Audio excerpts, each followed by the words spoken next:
Persons under 18 will not be admitted.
Appreciate your choosing our theater.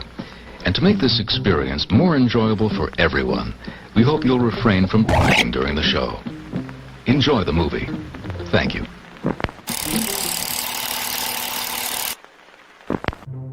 Everyone thinks because you're a zombie, you don't know good coffee. Well, they're wrong. We have very active lifestyles. It's not all wandering the countryside aimlessly or scaring passing motorists. And we all love a good cup of joe. And there's only one brew that gets my seal of approval. Deadly Grounds coffee is my guilty pleasure. Bold, robust, delicious. It's coffee that can wake the dead. With over a dozen different roasts and flavors, Deadly Grounds can satisfy the most finicky of coffee addicts. The aroma is so intoxicating. It brings all of my neighbors out of the woodwork. Deadly Grounds coffee. Coffee to die for, and zombie approved. It's good to get a little deadly.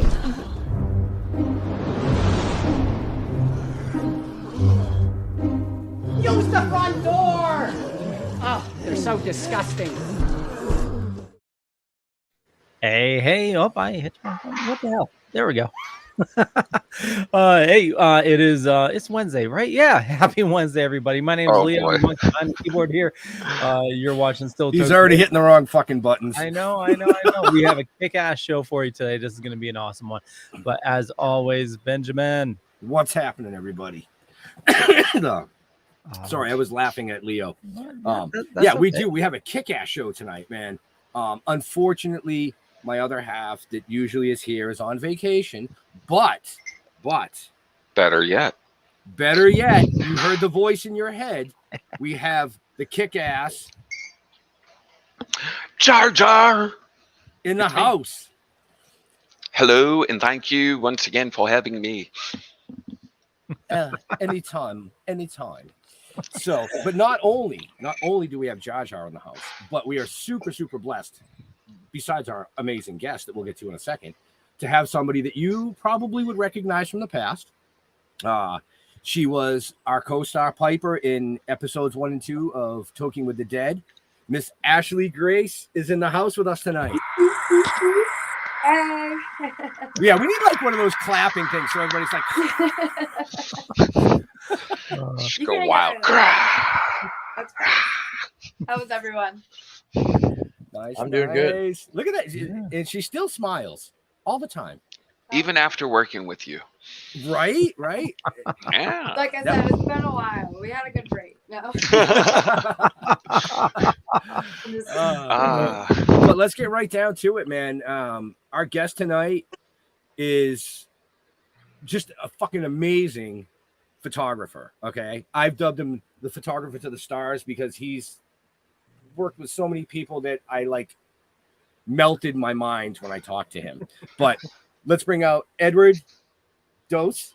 Did I say it right? Dose. I'll answer to anything. I've answered the worst. Edward Does. Yep. Welcome, man. Welcome. Edward does everything. Nice. Hell yeah, man. And that's our show. He does everything. There we go. We're done. done. Thanks for having me. I really appreciate it. Oh, this is a great welcome back from COVID episode. Absolutely. COVID. What? You had COVID? Did you really have COVID? Yeah. Oh, I thought you were just fucking around. I Oh, kinda no, thought no, you were I- kidding too. No, I really had COVID. Oh no. I've been asleep for 3 days. Wow. That wasn't COVID. That was fucking edibles. I thought so for a second. The woman did keep like drugging me every time I woke up, so I'm beginning to think it wasn't just like the COVID. So we're gonna see pictures on the internet soon. Oh yeah. I was gonna say, did you wake up sticky, broken, confused? Yeah. Shirt untucked. Usually. Sounds good. Okay, enough about you. And see, where was Edward when you needed him for? God. Yeah. He was doing something because that's what he does. I was looking up monkeypox. Yeah. How's that work? Monkey. I don't know. I don't know how monkeypox works. Yep. Oh shit. Aren't they changing the name of it? To Are what? they? I don't know. I saw an article like We can't already start down the rabbit hole, are we? We went down the rabbit hole as soon as he hit live because he hit the Yeah, wrong fucking buttons. Nice.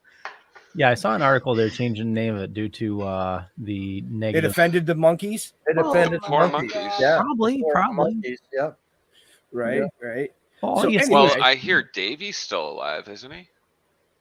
The monkey? No, oh come on, that was a bad pun. Leo, you got to get the button That back. was good. The bump boo. Oh. Sorry, I was having an RW moment. Okay. Davy. Yeah. So from those old like Davy Hey, and Goliath like Davy animation? Jones. Oh. Davy Jones from the And the monkeys. monkeys. Oh, got it. See, I went. Hey, toes. we're the monkeys. do I have to fire both of your asses tonight? I didn't even know I was hired. Well, you became part of the road crew, so apparently we like you. Oh. Yeah. So back to our amazing Oh yeah, Edward. amazing welcome. guest over here, this gentleman. Tell us a little bit about how you got started in the industry. I got started when I was about 16, 17, somewhere in there. Mr. Nicks, Stevie Nicks' dad or uncle, I'm not real sure about who the relationship was there. I think it was her dad. Ran Compton Terrace in Tempe, Arizona. I was this little stick figure dirt ball with real long hair, and I went up to the venue and I said, "Who's in charge?" And they said, "That would be Mr. Nicks over in the trailer, but you really don't want to talk to him." And I said, "Yeah, I do." And I marched in and walked into the trailer, and he said, "Who the fuck are you?" And I told him, and he said, "What do you want?" And I said, "I want a job." And he just looked me up and down. He says, "You're too young. I can't give you a job. Get the fuck out." So I said, "I'm not leaving without a job." And this went on for about 10 minutes. And finally he said, "Okay, I tell you what, I'll give you a job, and you have to follow these." He went on for like 10 minutes of rules about things that I could or could not do, or that I had to do. And then he said, "I'm not paying you, but I'll introduce you to everybody that comes in." And I said, "Perfect. When do I start?" And he goes, "Right now. The Doobie Brothers are playing tonight." So Yeah. I went out and busted my ass for years with him. And he was a very strict individual who could make you feel about this tall. But if somebody crossed you or something like that, he would defend you. The guy, the tour manager from Def Leppard, came up and was poking me in the chest. "Well, who the fuck are you? And get off my stage," and this and that and the other thing. And out of the corner of my eye, I saw Mr. Nicks, and I thought, "Oh my God, I'm in trouble, and I'm going to get fired." And Mr. Nicks came over to him and started poking him in the chest. And this is Eddie. and Eddie busts his ass around here. He works for me. And if he wants to sing with your singer during the show, he can do so. Don't fucking talk to him like that. Oh, And the guy left. And then, the more he talked, the bigger I got. I was like, yeah, you motherfucker. So at the end of it, he turned to me and he said, don't ever let anybody talk to you like that. That's, you do a great job around here. You work for me. And don't ever let anybody talk to you like that. And that started a relationship with him. When people tell you that, oh, my teacher changed my life, and and he was a pivotal point in my life. That was Mr. Nix. He was really strict, and he would make you feel really tiny if you got in trouble. But at the end of it, he'd slap you on the back and say, okay, now go get to work. And that's what I did. And he knew Steven Tyler was my hero. I was waiting to see if you were going to pull that story. Oh, yeah. And he knew Steven Tyler was my hero. And he called me into the office, and I thought, and it was the only time ever that I had snuck in a camera in my pocket. No. And I thought, he called me into the office, which was normal, but guilt-ridden brain. I thought, oh my God, he's going to fire me. He's going to kick me out. And I walked into the trailer, and Steven Tyler was sitting there, and he said, do you know this gentleman? And I said, yes, sir. And he said, your job is to make sure that he's not alone all day. And I thought, oh my God, he's doing me this fantastic favor as a gift, to hang out with Steven Tyler all day. And as I got older, I realized it wasn't so much a gift for me. It was more of, if the kid is with Steven Tyler won't do things, that are going to make him unable to do the show tonight. So I was really babysitting Steven Tyler all day. And I highly doubt Steven would ever remember this, because we had been drinking and doing other things during the day. But yeah, we had a lot of fun raiding ATVs and taunting the audience outside the gates. And we just had a great time. Yeah, just had a really good time. So fun. I love those. That's how it started. That was my first photography job. Is Mr. Nix told me to take pictures of the concert. I took pictures of Steven during the day. I took pictures during the concert. I took pictures afterwards. And unfortunately, the last roll of film where Steven is making all these faces and stuff into the camera, there was a kid in the background that got hit by a drunk driver with no lights on. And while I'm taking pictures, I can see this rag being thrown.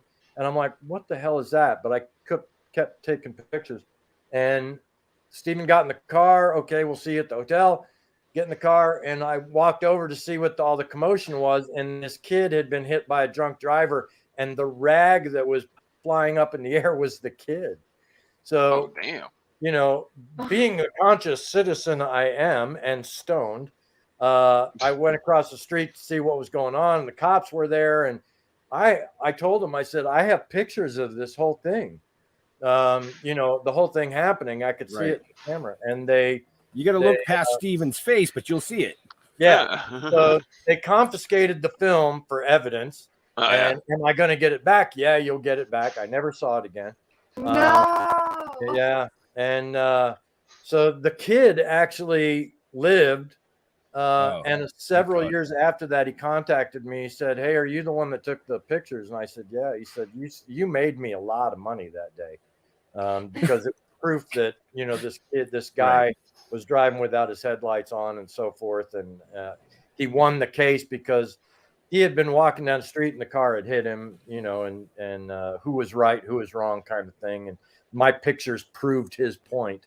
So I was like waiting for a check from this kid. It's one of those ones that gets lost in the mail. Yeah. But I met everybody when I was working for Mr. Nix.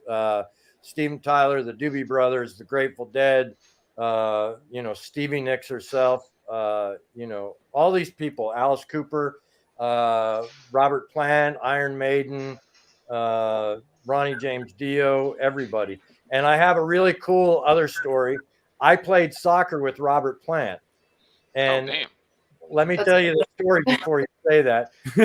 He was kicking the ball back and forth with a bunch of his friends in Compton Terrace, which is an amphitheater.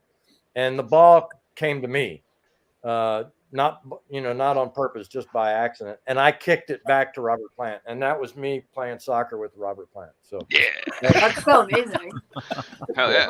Robert Plant. I got to kick Robert Plant's ball. That's right. That's right. I actually did. Kick it however you want. That's right.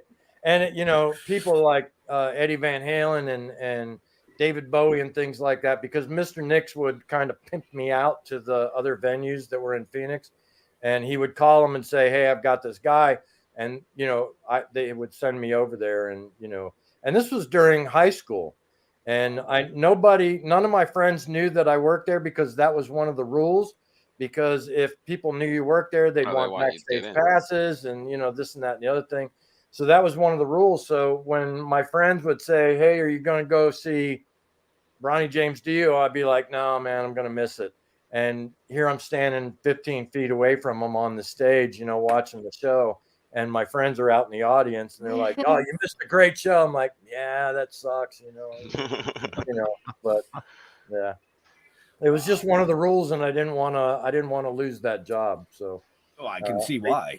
They didn't pay me anything. He didn't pay me anything, but I had an awful lot of fun and got to do a lot of things that a lot of people actually just really dream about doing. So, yeah, it was really cool. Yeah, Ronnie James Dio was a really cool guy, by the way. Sounds like you've gotten to meet all of your heroes musically, at least. Absolutely, yeah. Whether it was just like, hey, I'm Ed, hey, I'm blah blah blah, or I would get to spend part of the day with them, and make sure that they were taken care of and make sure that they got everything they need. It just kind of depended on my job that day, but I got to meet pretty much everybody, so it was really cool. Was anybody a letdown? Did anybody damn? That was just not what I wanted it to be. There was a few letdowns. I mean, a lot of my California friends were Grateful Dead heads, and I couldn't stand them. I didn't like their music. I didn't like them. It takes a lot of LSD. Yeah, I couldn't wait to go home that night. So yeah, they weren't one of my favorites, but everybody else was pretty cool. There is one individual who belongs to a very popular group who's now kind of defunct. But I'm not going to say if it was a him or a her, who it is, but I absolutely hate this person. Yeah, we talked about that before the show. We won't mention that name. Absolutely. Horrible individual. So, but yeah, everybody else is very cool. How long did you wind up working for Mr. Nicks before you went out and started getting paid for everything? I worked for Mr. Nicks for about 3 years, but it felt like 20 because, you're working almost 30 hours straight. So you went sideways. But yeah, you're working for 30 hours straight. So it was a very long job. And it felt like 20 years, but it was more like 3 years. And then he would pimp me out to other places. And then when I went out to LA, he had mentioned me to a couple people out in LA, and I worked sporadically for the people out in LA. So yeah. And then I started getting paid for it when I was out in LA. Nice. Yeah. So you were doing those type of hours while you were still in school? I was. Yeah. I was the best student in the world. And when there was a show going on, I was at the show, at the venue, building up the stages, putting the lights up, doing whatever I needed to do, and just skipped class. I don't think anybody ever missed me because priorities. Yeah. Like whatever. I never understood how my friends didn't figure out something was going on, because it's like, oh, Van Halen's coming. Are you going? And where's Ed? He's not even here today. Every time there's a big concert, he's nowhere to be seen, and nobody ever figured it out. So it was kind of strange. It's like Leo and Batman, never in the same room together. It's very weird. I'm just glad you said Batman and not like Aquaman. I could see Leo in some swim trunks now. No, I don't even want to picture that. He does not want to take that photograph. No, sorry. I have a photographic mind, not a photographic memory, unfortunately, but a photographic mind. So when you say that, I have to put these things together. It's not something I want to see. So Ashley will keep popping in and out because apparently she's having technical issues with her Yeah, phone. Well, she's doing it from her phone, so maybe she's getting like a phone call like Jeff does. Oh yeah. Her husband's calling. Oh, you're on tonight. Yeah, okay. Nice. Her husband actually is the lead singer for Scarecrow Hill, which is a local band here. Good. They've opened for a lot of bigger names in the past, and they're actually the gentleman or the band that does our intro music for the show. Oh, cool. So very cool. Oh, look at that name dropping, Ben. That was pretty good. Dude, slick. You got to give props to the people that did that right in there. You know, I liked it. Yeah, I even dropped us at the beginning when I announced Ashley. See, I'm getting better at the name drops. So, speaking of name drops and photography and things like that, I want to really quickly get out that you are releasing a bbook. I am. I got it. Strangely, I have it right here. Oh, that's a big book too. I have the beholder. It's nice. 300 pages of my best work from the past 2 years. So it's the COVID years. It's the COVID years photographs that I've taken in studio and concerts. So you see people like Elton John and Miles Kennedy and Slash. A lot of the people behind you. Buddy Guy, where is he? Right there. Buddy Guy, right there. All backwards, yeah. Yeah, really. Buddy Guy actually is somebody that you really want to go see. It's a really good show. He's an awesome individual. Very cool. Very cool. Now, I know that you. Sorry, I just want to touch on the book real fast a little bit more, and then we can get into more questions for him. I know that originally you were doing a limited edition run. Is that still the case, or have you decided to? The run that I had, I've already sold out in, so I'm probably going to do it again. There you go. So I'll probably do it again. I have to do pre-orders because I'm not with a major publishing company, so I have to do pre-orders, and then once I get so many pre-orders, then everybody gets the book. So.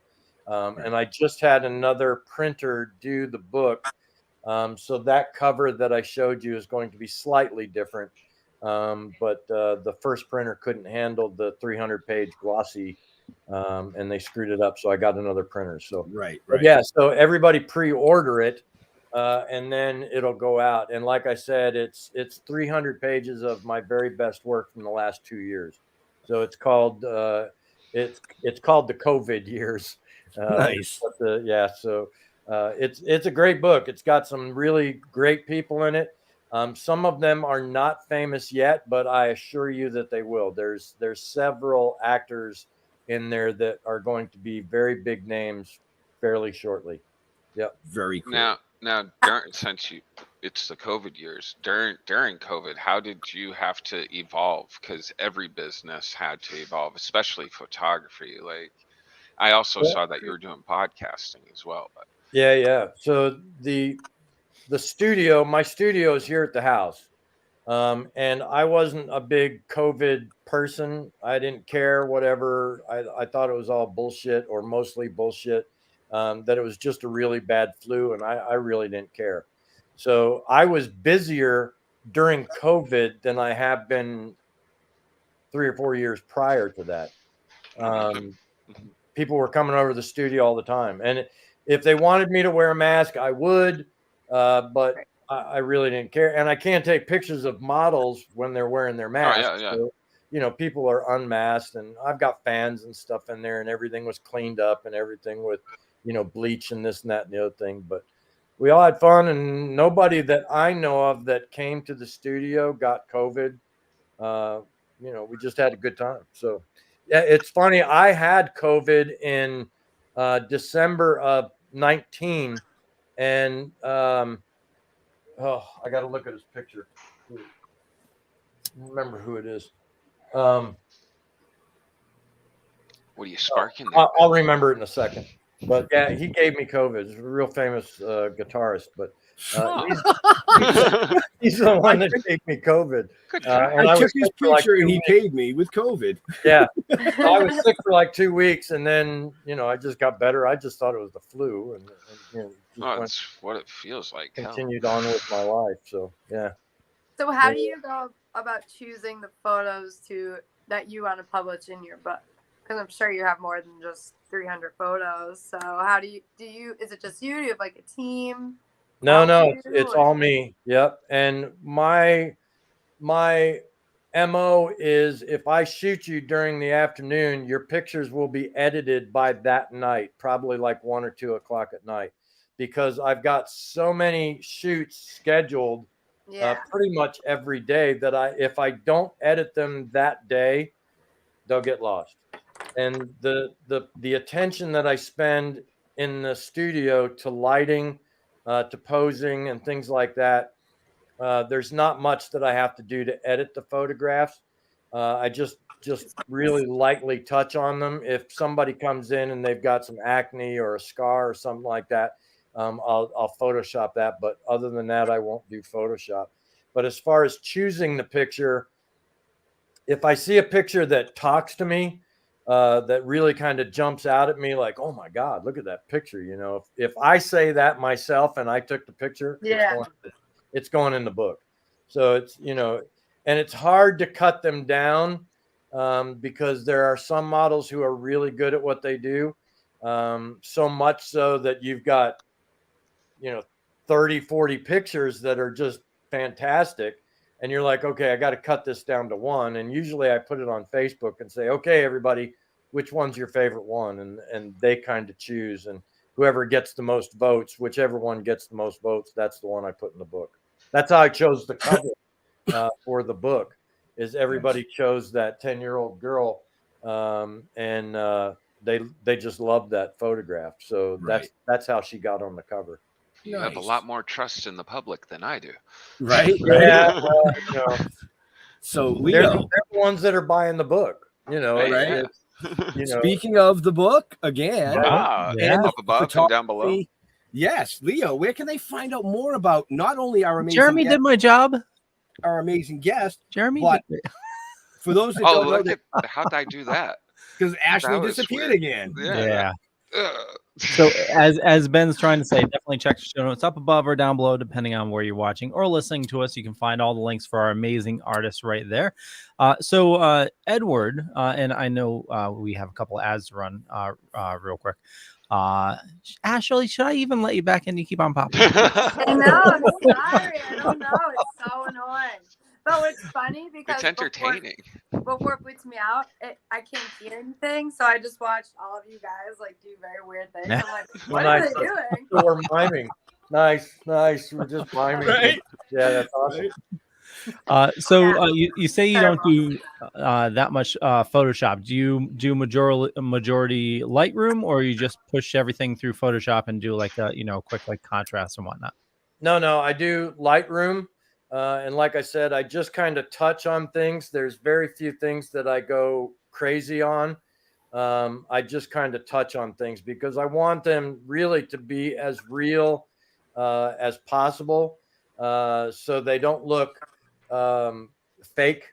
They don't look like mannequins that I set up in front of my backdrop, where there's a lot of photographers that do that, and they are great pictures, but it's just not something that I like to look at. I like my photographs to look like a painting, but a painting that came to life instead of actually painted. So there's very few things that I do to them in order to edit stuff. If it adds to the photograph, then I'll do it like contrast, or I'll change the colors a little bit. But that's really pretty much it. Yeah. Nice. A lot of time in the studio with lighting. Yeah. Lighting is key. Yep. Hi, Ashley. It's key. Probably does have the best lighting out of all of us right now. And it's funny because people ask me, how do you do lighting? Can you teach me to do lighting? And it's not something that I can teach because I really don't know. It's not something that's outward. It's just something that's in, where I know that if you're sitting there and this is the backdrop and this is the idea for the photograph, I know where to put the lights in order to do what I need to do to highlight a certain attitude or a certain feeling in the photograph. And I don't recognize that I'm doing it on purpose. Like, oh, let's do this and let's do that. And, we'll do this and that. It's not really something that I know. It's something that I see and understand what the picture is going to look like before it's taken. So, Awesome. Very Yeah. And lighting, like, it's constant, especially at concerts, it's constantly changing. Oh yeah. So it's like, Yeah. like sometimes I like wait for a certain color to hit, and I'm like, that's it. Yeah. Local bands are really hard to photograph because a lot of the local venues don't spend the money on lighting, so it's really difficult to get good pictures of local bands. The big stuff, the big concerts and things like that have an awful lot of lighting, but some of the guys, usually a bass player, will hide back in the shadows. I know, what is that? I can't get your picture if you're hiding back in the shadows. And drummers, I probably have 5 pictures of drummers throughout my history because they're up on the, and I'm down in the, photo pit, and they're up on the drum riser, and I'm like, yeah, dude, I can't see you. I can't take your picture, But I try to challenge myself to get drummer shots because a lot of concert photographers are like, they're impossible to get. So I try to challenge myself to make sure to get the drummer. Yes, I know that. I realize that there's other photographers out there that are going to shoot drummers, and I know that I can't do that, so I don't even focus on the drummers. I just do what I do. And the way if you ever saw me at a concert, you'd say, how the hell is he getting these pictures? Because the camera is nowhere near my face. And I'm just taking pictures, and everybody's like, how the hell are you getting these pictures? And it's like, I've had a camera in my hand so much that I know the angle of where the camera is going, just instinctively know that it's pointed there. And I get the shot and some really odd angles because I don't do this. I hate those pictures that I take. I mean, some of these guys are really good. I'm not going to mention them because they're my competition. But there are some famous photographers out there that get a lot more gigs and who are associated with magazines and radio stations and TV stations and this and that and the other thing. And hey, good for them. And I'm not associated with them. I just know people in the business, and that's how I do that. So. Right. But you said, associated with magazines and things like that, but don't you have your own magazine? I have a very private magazine. Yeah, it's called St. Vitus Magazine, St. Vitus Studios Magazine. And it's published in very low quantities. But yeah, it's out there. I was just like, that's a horrible way to promote yourself, Edward. Yeah. Very low quality. Yeah, no, not low quality, low quantity.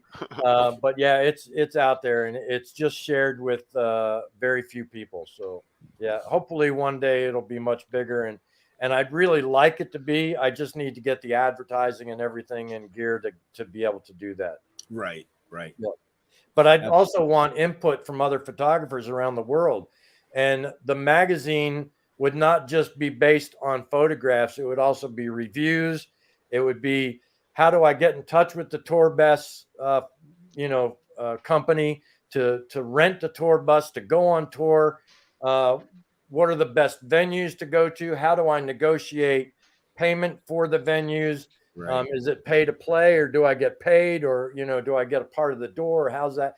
And I'd like it to be all encompassing in music to be able to do that. And I just have to get the input and find the right people to give me that input to create the magazine. Nice. I'll be right back. Yeah. Wow. Nice. Have you thought about? I already poured Jar Jar. Jar Jar's leaving.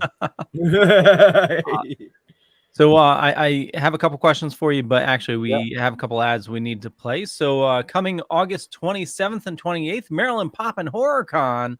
Check this out.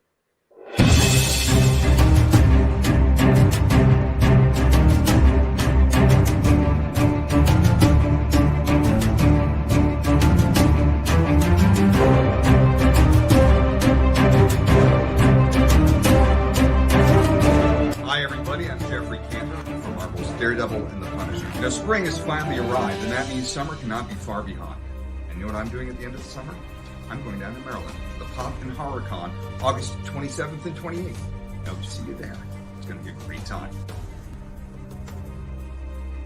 Hey guys, this is Tony Moran. I played the original Michael Myers from John Carpenter's movie Halloween.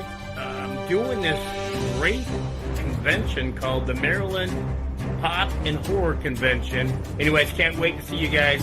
Take care. Bye-bye.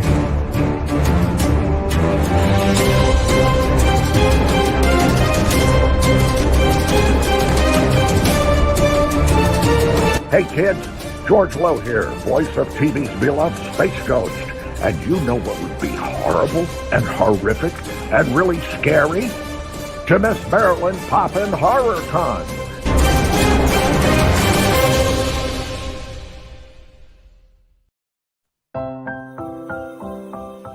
Thank you for supporting Actors and Others for Animals. We started a long, long time ago.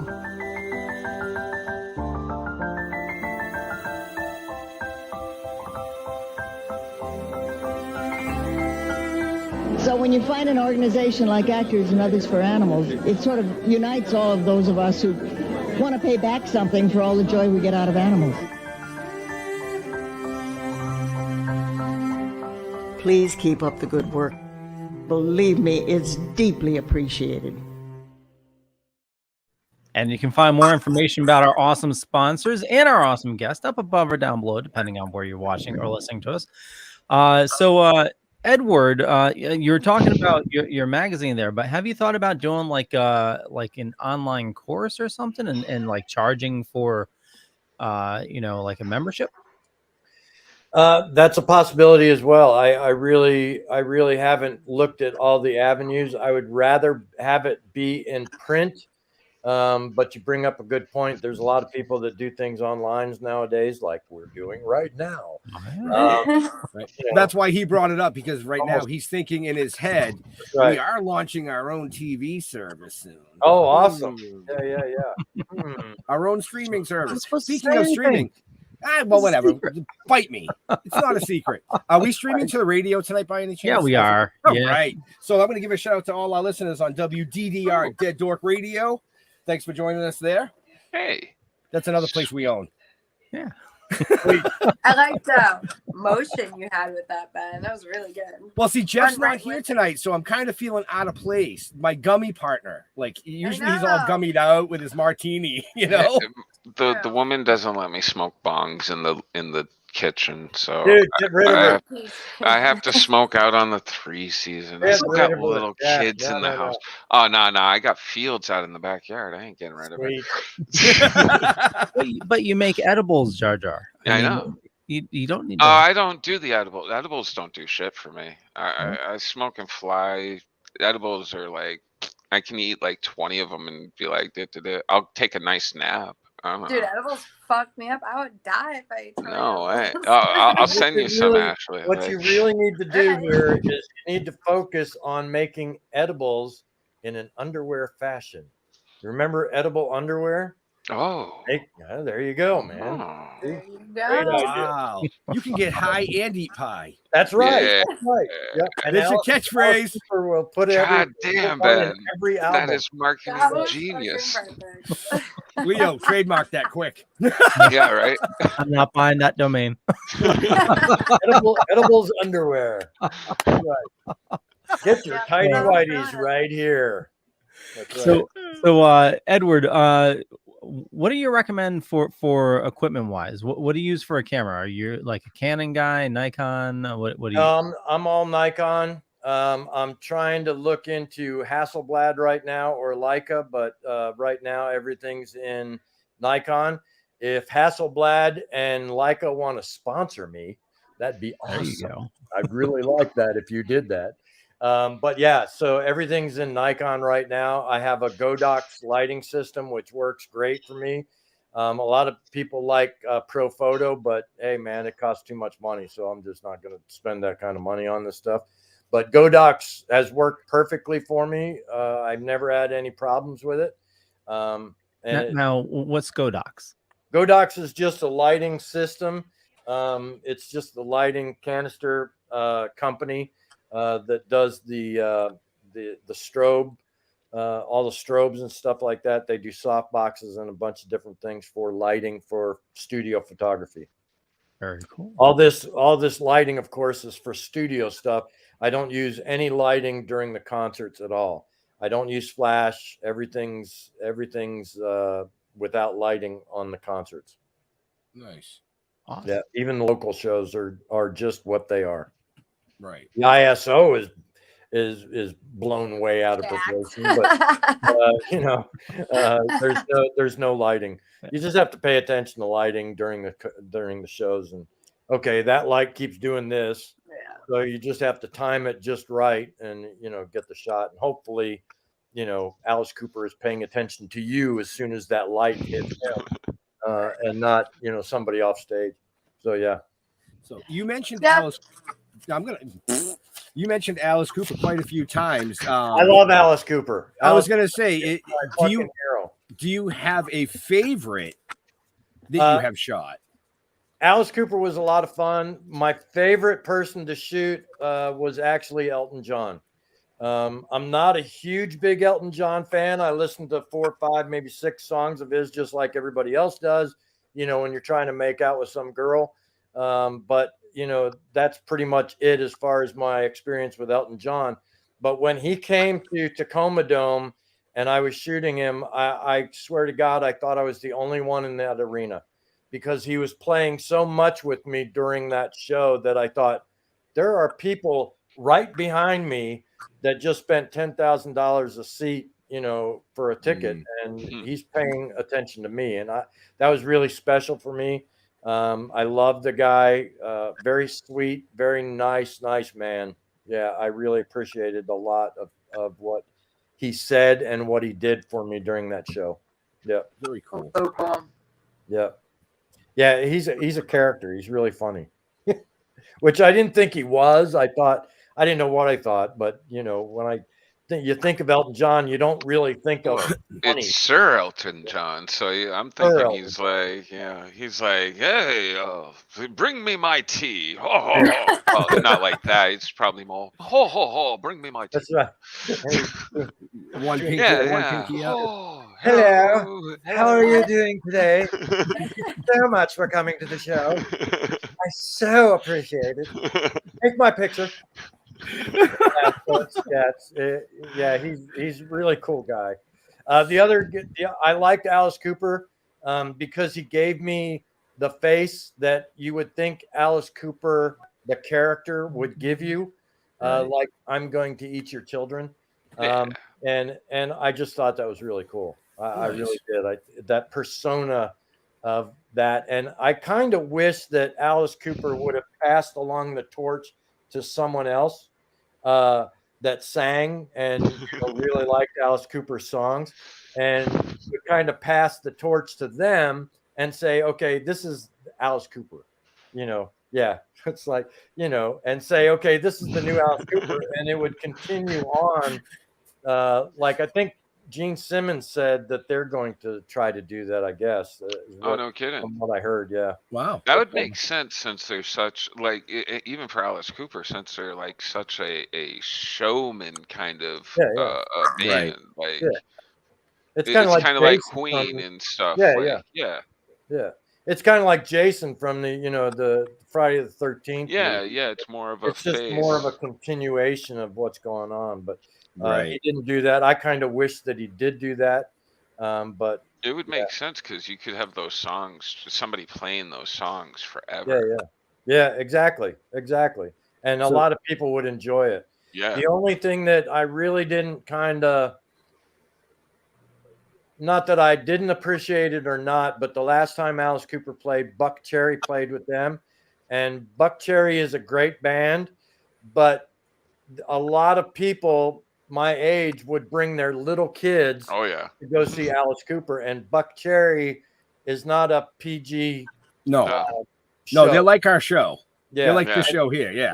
And Yeah, I they're not saw PG. a lot of people taking their kids out of the theater during Buck Cherry and then bring them back in for Alice Cooper. So I don't know who matched that up, but it's none of my business. It would just Is be Buck Cherry the one with the Crazy Bitch song, or is Yeah, it yeah, the yeah. cocaine song? Yeah. I Yeah. like the cocaine.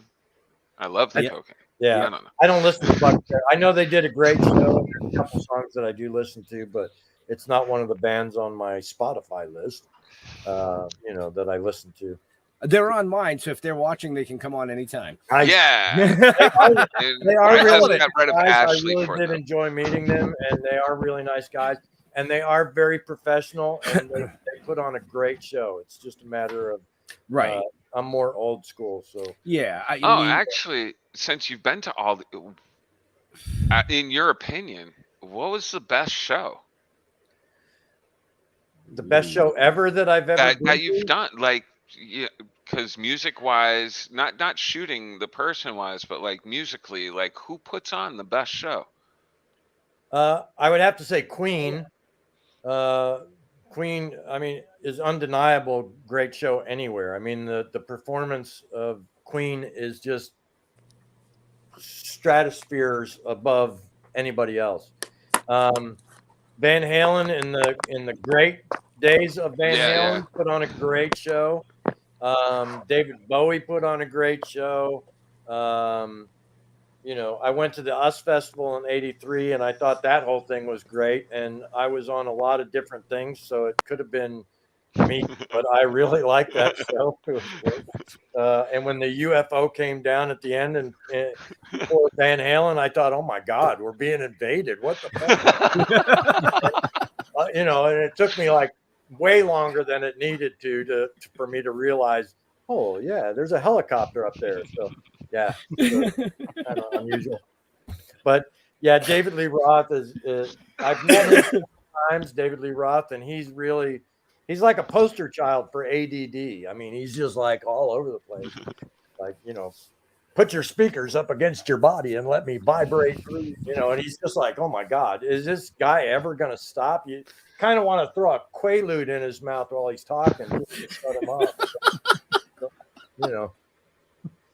I love it. Oh, hi, Ashley. You're back. Hey, welcome back. Ashley You keeps missed coming the and going, great coming and going. conversation, Ashley. Yeah. What are We you? were What are you talking at a about show tonight, Ashley? You doing some photography work? What's going on? Oh, we can see the top of the curtain. Ashley is like every girlfriend I've ever had. She shows up, then she goes away. And she shows up again, then she goes away. She shows up, she says something, but you don't really understand what she's saying, and then she goes away. It's like, okay. Smiles, looks pretty, goes away. Oh, nice. I like it. Just like every girlfriend I've ever had.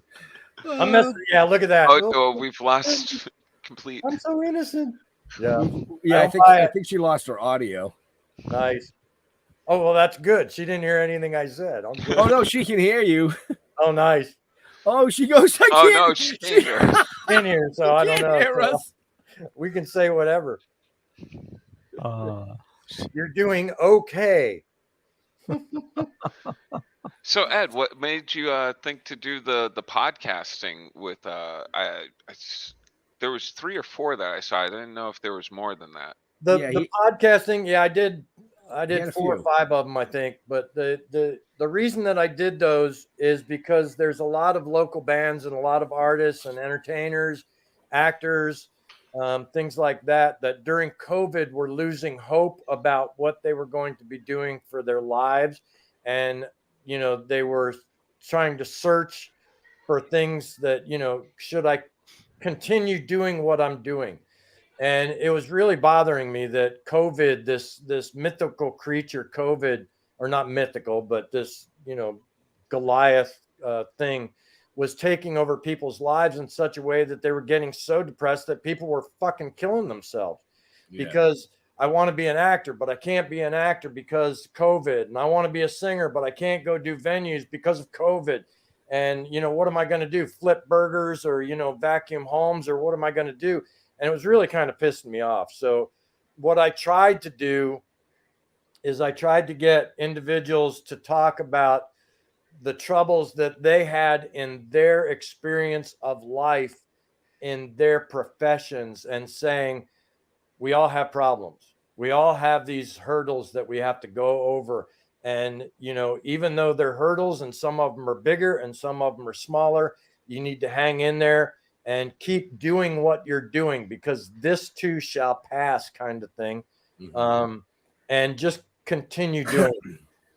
And that's really what my whole purpose of doing those podcasts is to try to help people understand that, there is hope. Yeah. And You actually had some bigger names on there, like Phil Lewis from LA Guns. Yep. Phil Lewis is actually a good friend, not good, but a good friend of mine. Him and I write back and forth to each other, and we send jokes back and forth to each other every once in a while. And he actually mailed me a little car.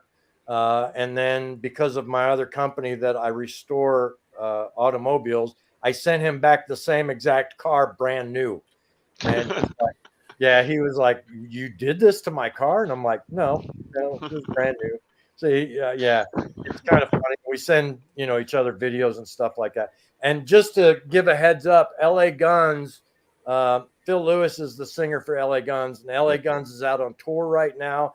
They've got a new album, and the album kicks ass, man. It's just like, Yes, it does. To get the David Lee Roth thing in the back of my head, listening to this album makes you want to go out and get a shot for VD. I mean, it's like somebody went back in time in the late 80s and produced this album that I think they recorded all in individual homes and their studios and put it all together. But the album kicks ass. I mean, it really does. So LA Guns, new album, go get it. And See, now if Phil wants to come on and promote his new album, we'll take him too. There you go. See, I'm name dropping all night long. Yeah, he's a great guy. He really is a great guy. Yep. But yeah, you've interviewed some really good people here. Roger Fisher, but Jeffrey Morgan, right? Jeffrey Morgan. If anybody doesn't know who Jeffrey Morgan is, Cream Magazine back in the 70s, 80s, and early 90s, I believe. Yep. Cream Magazine was the magazine, and Jeffrey Morgan was the review writer for a lot of the bands that were coming out during that time. And he also took photographs. He's a great guy. He's up in Canada. He doesn't do video interviews. He does audio interviews. So the podcast that I did with him is all audio. And I think it cost me like $200 on the phone bill to do the whole thing. Really nice guy. And he also did the introduction for my book. Oh, nice. So, I was gonna say. Yeah, he wrote a really nice introduction for the book, and I put that in there, and he was very pleased and honored to do that. And I was very honored to have him do that for me, because when I was younger, I used to read his stuff, and that's what gets you involved in music. And that's the whole purpose of photography during concerts, is if you take the picture of whatever's going on, Pete Townsend jumping 6 feet in the air, spreading his legs, or Eddie Van Halen or David Lee Roth jumping off the drum risers, you get that photograph, and people want to go see the show because they saw that photograph, and they're like, holy shit, I got to go see this guy. He's fucking incredible. I've never photographed him, and I've never been at the show either, but Ghost, that new band, the band Ghost, that guy is incredible looking, and you really want to go just because of the way he looks. Right. And those photographs are what can make or break a band. And a lot of the bands know that, Some of them don't, and they treat you like trash. And then you take shitty pictures. I'm like, okay, dude, you want to be an asshole? I'll take a shitty picture of you. Fuck off. I don't care. You know, you didn't even say hello to me when you're walking by the bar. You know, so of course I'm not going to take a good picture of you. Fuck off. So, you know, but if you're nice to me and you're playing with me and stuff like that, and you buy me a drink and you say, oh my God, Ed's here. Hey, how's it going? I'm going to take the best pictures I can of you. And that will promote your albums or your concerts or your, you know, your tours and stuff like that. And, you know, it's those pictures that really promote what you're doing to the masses, because not everybody can see the concert. Not everybody can afford the album at this moment. Right. But seeing the picture, you know, of, you remember that the first time you saw David Lee Roth jumping off the drum risers doing those splits, you were like, holy shit, dude, I got to go see this show, you know. And it's, you know, Eddie Van Halen, his crazy hair and his playing guitar. And it's like, yeah, I got to go see this guy, you know. And it, you know, Queen doing the whole thing at the AIDS concert where, you know, everybody was involved in the thing, and you're seeing that and you're like, I have to be a part of that. You know, it's something. And there's a French word for it, and I don't know what the name of the word is, but like when you see the Grand Canyon or you're out on a whale trip and you see whales, there's this thing in your head that says, I just want to jump in. And it's not to commit suicide. It's not to. It's the Call of the Void. Yeah, it's just, you just want to be part of it. It's so massive and so beautiful and so, there's so much to it that you just say, I have to be part of that. So yeah, that's what a good photograph does for concerts in magazines like Cream Magazine, and Jeffrey Morgan was one of the greats for that. You know, you look up Jeffrey Morgan's stuff and you read the article and you're like, oh my God, I got to go see this guy. You know? Right. Well, you can see why you do well in this kind of area. Your passion for this is like incredible. Yeah. Like I'm not like a huge photographer person. I'm like, Ben asked me on the show. He's like, yeah, we're gonna interview this guy about photography. I'm like, what do I know about photography, Ben? I'm like, fucking thank God you're interesting, because like, God damn, I don't know nothing about Nikons and shit. Yeah, everybody asks me. Everybody says the same thing. Is like, how do you do that? It's like, I don't know. I just click and point and shoot. That's it. That's all I do. And I realize that there's more to it than that. But in my head, that's really all I'm doing is just point and shoot, you know. Right. It just happens to turn out really good. Are you going to ask it, Leo? Ask what? Well, Ed, what do you collect besides pictures? Oh, well, before that, just real quick, the French term is la appel du vide. L'appel du vide. L'appel du vide. What does that translate to? It's call of the void. It's a common experience of while unnerving, describes an impulse to hurl yourself into something. Yeah. Like if you're on an edge, you know, that feeling like, oh, I'll just jump, you know. Yeah, just weird shit like that. You know, the strange thing about taking concert pictures is nowadays the bigger bands will only let you shoot the first 3 songs. And that's kind of like, you know, having sex in the back seat of a car up at Lookout Point, and you're just about there, man. And then all of a sudden somebody knocks on the window and says, yeah, you got to go. And it's like, what the fuck? I'm in the groove. I'm just figuring out the lighting. He's right, though. Like, the angles and stuff like that. So, before you go any further.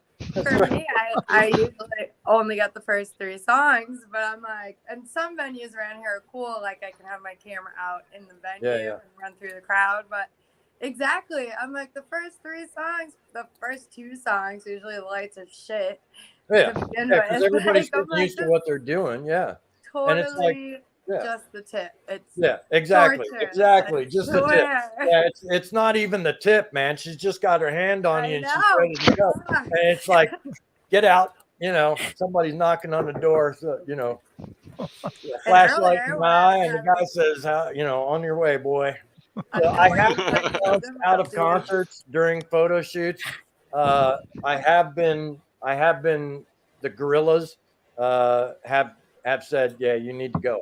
because the third song is up, and I'll have the camera around my chest, and I'm sitting there watching, but the camera is still there, and they think I'm taking pictures. So the gorillas push the envelope sometimes, depending. Yeah. It just depends on the feel of what's going on. Totally. Like Iron Maiden, it's like, fuck everybody, I'm taking pictures. Right, you're like, I don't care. Yeah. You were saying previous, while I was having technical difficulties, like examples like that band Ghost. I'm personally not a fan of their music, but the way they look and because of photos I've seen, I'm like, I need to shoot that band. Yeah, exactly. So, totally like all in the capture of the photo. I agree. Yeah. It's awesome that people ask you, like, how do you get this photo? Because when people ask me, I'm like, I don't know, man. Like, I just figured it out. I'm just pressing the buttons and it's working. So it's nice to hear that someone with your caliber has the same way. I think it's a lucky thing that I'm old as I am, because I used to shoot film, and in film you have 36 pictures to get the shot. Right. And if you don't get it in 36 pictures, you have to put the new roll of film in during the concert. You need to shoot, and sometimes you just don't have time to change the film. So you've got 36 pictures to get the shot. And if you don't get it, you're out of luck. So I think that kind of helped me groom me for what I do now, because I follow the lights like you talked about before, and I follow whoever, the guitarist or the singer or, whoever. And I watch them, and I wait for them to turn the guitar a certain way or look my way or do a certain thing with the lights doing a certain thing. And you just capture the shot. And then I turn the camera down, look at it and go, I'm good. Yep, exactly. So the people for Alice Cooper said, the last picture that I took of Alice Cooper, actually the very last picture during the last show that I shot him, I sent that picture to his people, and they said that that's the best picture of Alice Cooper that they've seen in decades. So I was really pleased about that. And that's also in the book. So if you want to see it real quick, I'll show it to you. Definitely pull that out.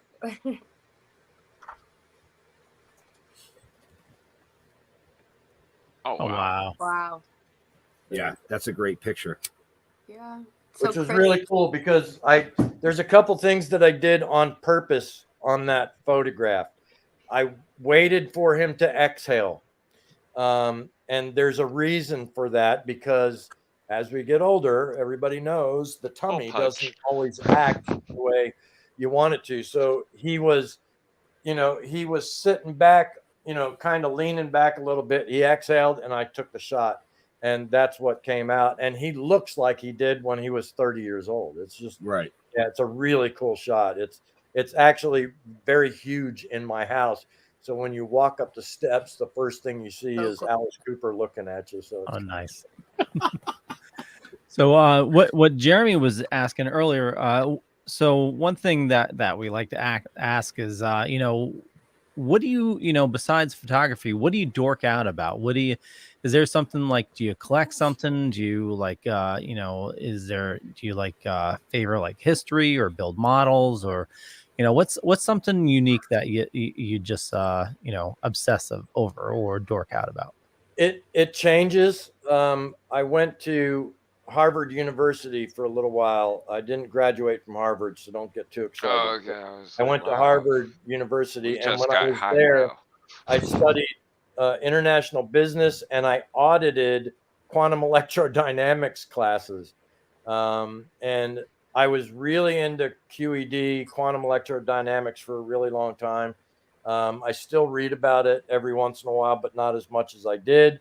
Nowadays, I'm trying to learn how to play guitar. My really good friend, Andy Beach, owns Dehatre Guitars, who built the guitars for Prince. Mm-hmm. If you know that crazy ass guitar that he played at the Super Bowl, Andy's the one who built it. And I was lucky enough to have Andy build me a guitar. And it's one of the best playing instruments I've ever held. And so I'm playing an awful lot on that guitar lately. But I also own several other businesses. One of the other businesses, I restore engine parts for anything that's got an engine. So if you've got motorcycles or cars or boats, anything with an engine, you bring the parts to me and I clean them. And it actually brings back something that's very old to something that looks brand new without eating the metal and without heating it up and stuff like that. It's a really cool process. It's called vapor honing. So it's a really cool process. There's not too many companies in the country that do it. The closest other company from me that does it is in Los Angeles. So I get to sit out in my garage and do my vapor honing and, listen to music, and nobody's bothering me. I don't have to deal with anybody. I just sit there and zen out on my stuff. Nice. Yeah. And Leo, where can they find out about our amazing guest? Well, you can check the show notes up above or down below, depending on where you're watching or listening to us. Quantum electrodynamics. Is that anything to do with like quantum computers? No. Oh, okay. No. This is way beyond all that stuff. This is it. I could go into it, but then I would get my freak on, and then you'd never shut me up about it. But no worries. I see. I thought it was like I know quantum computers. There was just a big breakthrough of. I would have to put my glasses back on and tie my hair back to start talking about that. So that's another show for another time. That's right. Yep. Quantum electrodynamics and vapor honing.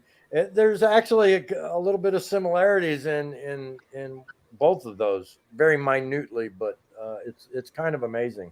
It really is a cool process. Nice. So I know Leo, you have another show tonight, right?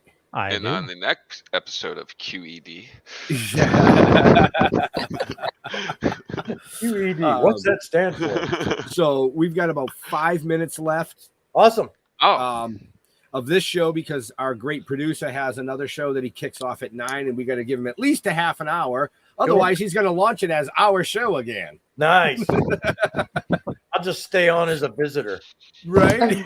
Nice. It's not a bad thing. Well, thinking a last question before my technology freaks out again. So you obviously have been in the industry for a long time and been doing it. Is there any artists you just missed the opportunity because they unfortunately had passed away, or have you worked with pretty much anyone you've ever wanted? I would probably say Queen.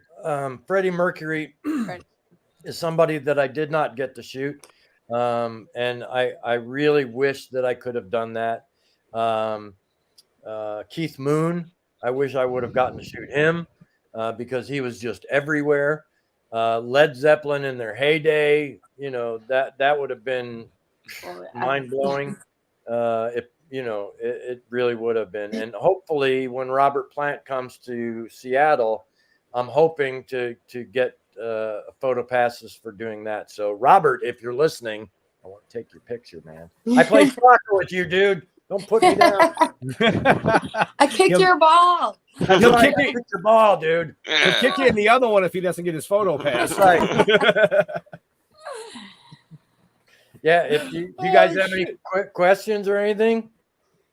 Did we lose Leo? Leo froze, huh? Oh no. I'm reading up on quantum electrodynamics. He's already. I don't think this is the time. Dude, no. You know what he's doing, right? Because he knows that we can get Edward back on a different show. He's looking up on that to see, like, okay, I can put him on one of my 3 shows. Oh yeah, there you go. And get him back. Well, that too, but I'm You might want to wait until the next commercial break. I like learning about stuff like that. So let me. Should I just ask you this now, Leo? Do you want to just keep rolling this into your dorkening show, and we can just put his hair back? No. He's like, no, that I got stuff to do. Yeah. Speaking of, tell us. You did brief us real quick behind the scene before you came on. Is that something you'd like to share? The shoot that you're preparing for? Yeah, but not the magazine that I'm shooting for. So the shoot that I've got coming up on Sunday is what I call an epic shoot. They happen every once in a while where there's makeup artists and fashion designers involved, and stores like Roche Bobois and McLaren and Rolls Royce and things like that. There is a certain magazine that will have the submissions after I'm done with them. But if they take them, they do. If they don't, then I'm not going to mention their name. So, but yeah, it's a big shoot that's going on Sunday. So I'm really looking forward to that. And those epic shoots happen probably once a month. And I like them to be not a big production with a lot of people, but a big production as in, yeah, there's a particular reason for this. Right. Yeah. Right. So you got to pay attention to his social media pages, folks, because if he submits it and they accept it, then he might mention their name there. Yeah. That's right. He might not. Yep. They might and they might not. I don't know what I'm going to do. Yeah.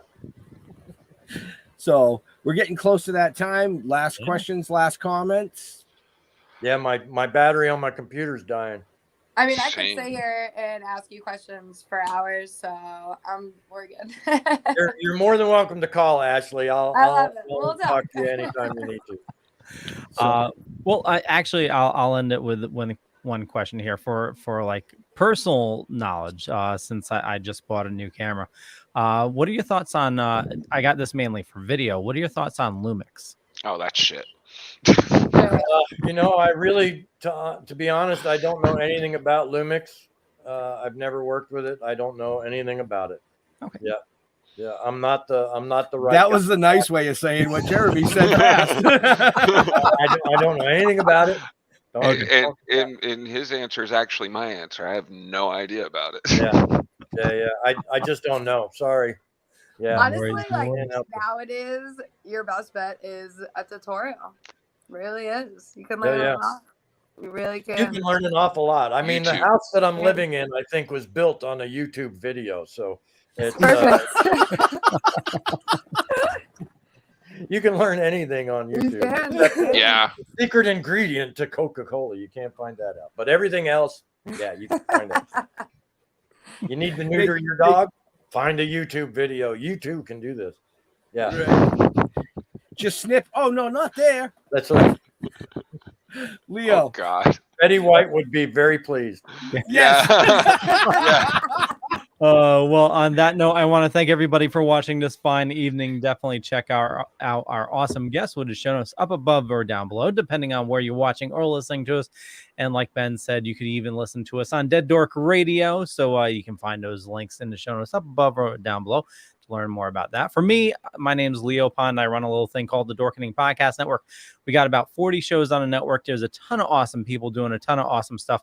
Head on over to thedorkening.com, which you can find all the latest episodes of all the shows there. And we have some more shows joining the network, so more cool people doing more cool stuff.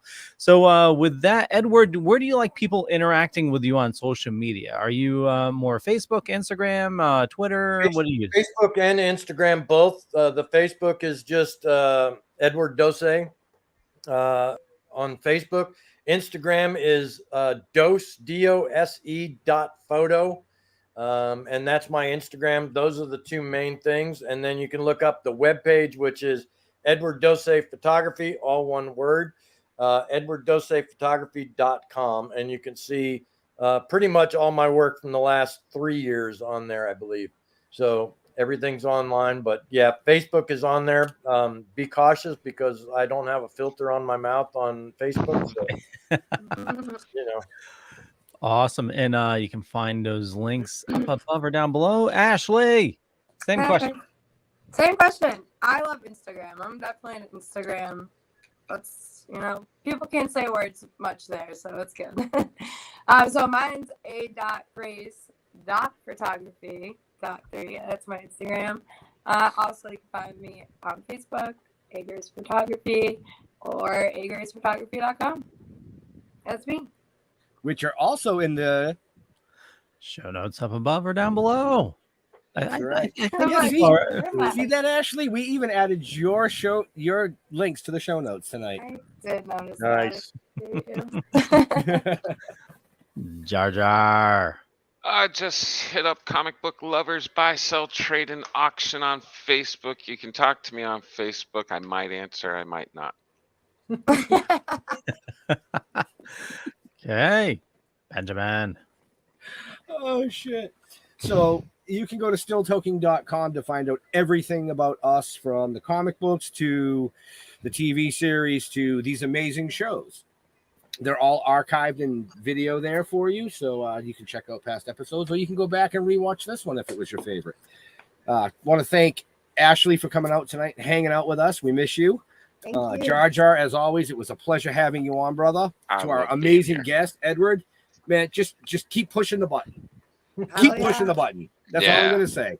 Because, you've got the shots, man. Yeah, it's working for you for sure. Thank you. Thank you. To all our veterans and first responders, we want to thank you for doing what you do every day so people like us can do what we do. Stay safe. We're out of here. We'll see you next week. Peace. Bye. See ya.